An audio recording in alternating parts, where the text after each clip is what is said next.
Hey folks, this is Waylon. I'm at Kripalu in Massachusetts, and I wanted to do a little speech or monologue or discussion with you. If you're tuning in live, say where you're from, and if you have any comments or questions, it's always fun to see where people are from. And if you're watching later, still say where you're from in the comments. It's always fun. It's community. So that brings me to why I love Norman Rockwell, which is what I wanted to talk about today. So I'm here in Kripalu, the historic the revered yoga and Ayurveda and meditation retreat in the Berkshires in New England, in Western Mass and Massachusetts. And right nearby is Norman Rockwell Museum, and I've been doing a program that's a partnership with the two of them. And here's why I love Norman Rockwell. So people think of Norman Rockwell as the exact opposite of why he is actually wonderful. So if people think of Norman Rockwell, if I say to you, why do you love Norman Rockwell, or what do you think about when you think about Norman Rockwell, you probably would say, well, he pictured kind of cliche, happy, old-timey American life that was pretty white, like a lot of old-fashioned portrayals of America in media. Is that pretty accurate? Is that kind of what you think of a Norman Rockwell? Old-fashioned, kind of Huck Finney, nature-y, farmy, old-timey white America.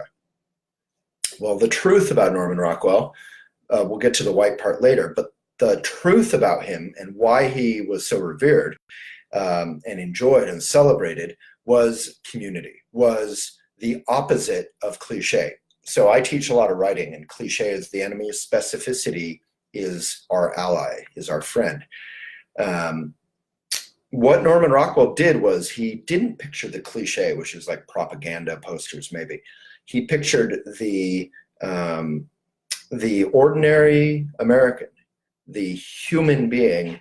Rarely did he picture heroes. He did do portraits of real heroes, real life heroes, but he didn't portray the sort of like Aryan Brotherhood kind of hero that much. He did a little bit with the Boy Scouts, but basically he portrayed ordinary humans, and he found the goodness in them and in their stories, the details of their lives that were almost Frank Capra-esque in the sense that they were not big deals. He found great, wonderful, delightful, or sad, whatever funny stories in the details of life. And that is very similar to Buddhism, that we call it ordinary magic. You find the magic in the details of ordinary life. And you can only do that if you're present, if you train yourself to be present and to really appreciate others, to listen, not just do what I'm doing right now. So that was part of it. And then here's the other part. So he was the greatest illustrator in the US for maybe 40 years, some ridiculously long period of time, from say the 20s through the, when he died, like in the 70s. And illustration was a big deal back then. We don't really think about it now, but there was no Netflix, there was no TV, there was no Game of Thrones, there was no HBO, there was TV for a good deal of that, but it was starting out. For many decades, there was no TV when he was working. So illustration on the cover of Saturday Evening Post, I think 4 million Americans subscribed. And this was back when we were a far smaller country. It was like the magazine, and he did the cover, and he had to turn art out. He had to connect with people. He couldn't be a great artist, particularly. His job was to connect with people. And it's only now that people really regard him as a great artist. And he was very humble and self-effacing. He didn't really care about his reputation particularly. He cared about other people, which is another reason I love him. So he really portrayed ordinary human situations. I really encourage you to look at some. I've got some I could show you right now because I bought a couple of my favorites in the form of postcards, not millions of dollars of originals. But I'll get to those in a second. And then the second reason I would say I really adore Norman Rockwell is at 1960, at the height of his powers, even before it was kind of too late and it was like a train to get on, and he would just be kind of chasing the coattails of it. He did it. He left the most popular, powerful job, painting for the Post, the cover of the Post, and he went and worked for other magazines like Look magazine and others that would allow him to do more social issues, socially aware issues. So he had always painted refugees, immigrants. He always did paint some diversity, some social issues, some about war and peace, some about like feminism. There's some really powerful images. But when he left in 1960, he did that explicitly. He was commissioned by a company to paint their Great Dam. It might have been some public company, but it was the Great Dam that they had put out in the West. And what did he do? It's amazing. It's an amazing work of art. He painted this Great Dam, and then he painted 4 Native Americans, a family, and their dog right in front of it, staring at it, and their body language is heartbreaking. They are looking at their ancestral burial grounds and their land just destroyed, just gone. The dog's body language is hunched over. Everyone there is just looking at their entire way of life just being. And he literally did that on commission for the Dam people, no pun intended. So, wow, that takes some guts, right? He painted one of my favorites, and get ready for 2 minutes of your life to be gone. So if you don't want to watch, I understand it.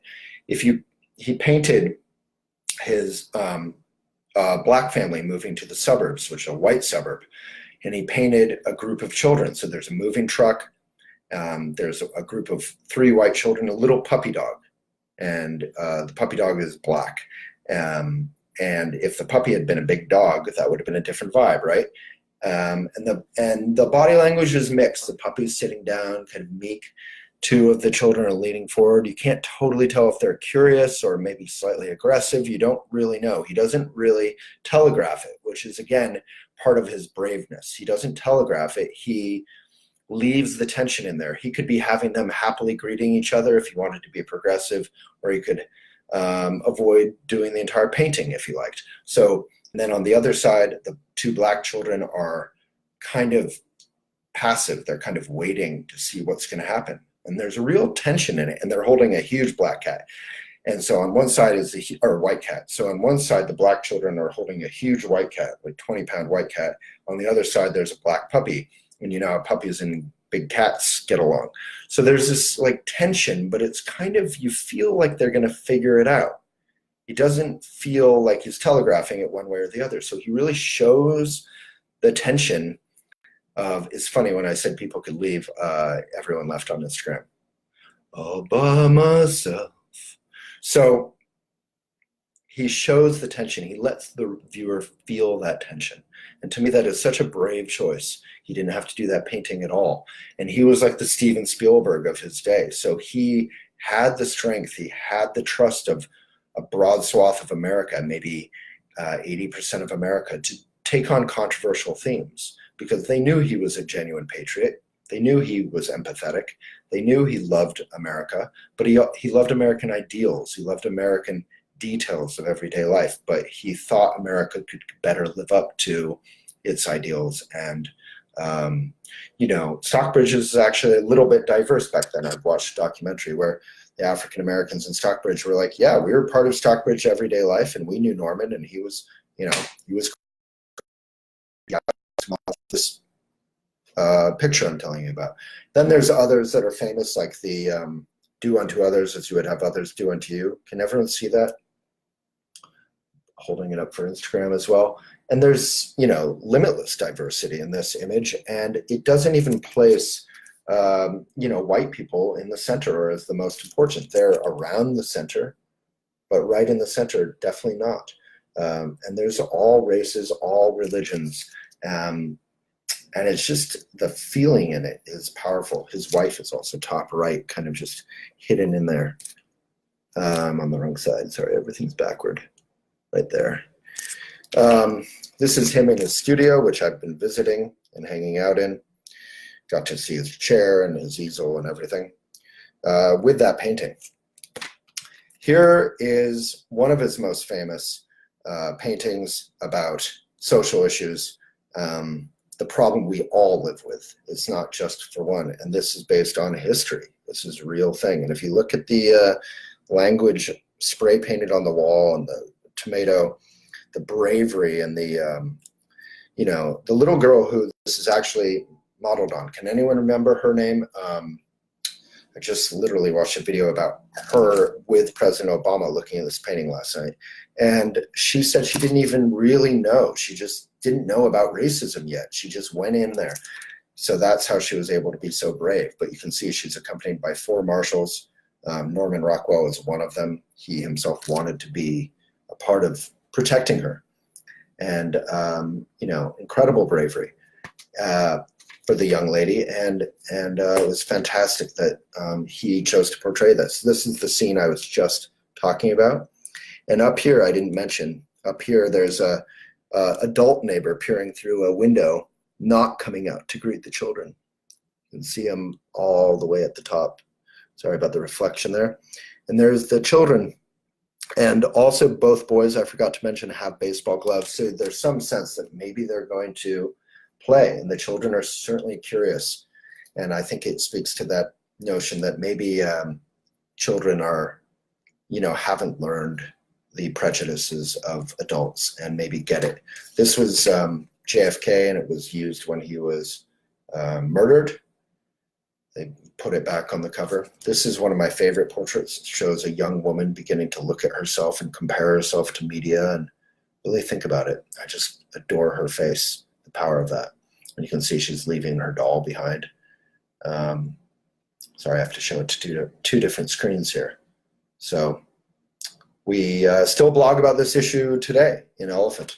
And these are two, to conclude, these are two that I grew up with on my wall when I was a kid.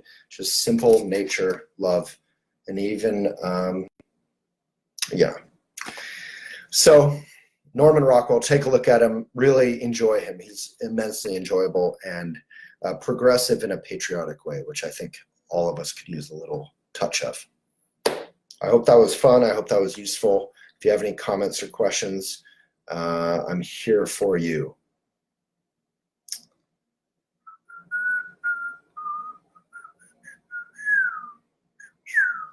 Ann Lee Foster, cool. Good to see you.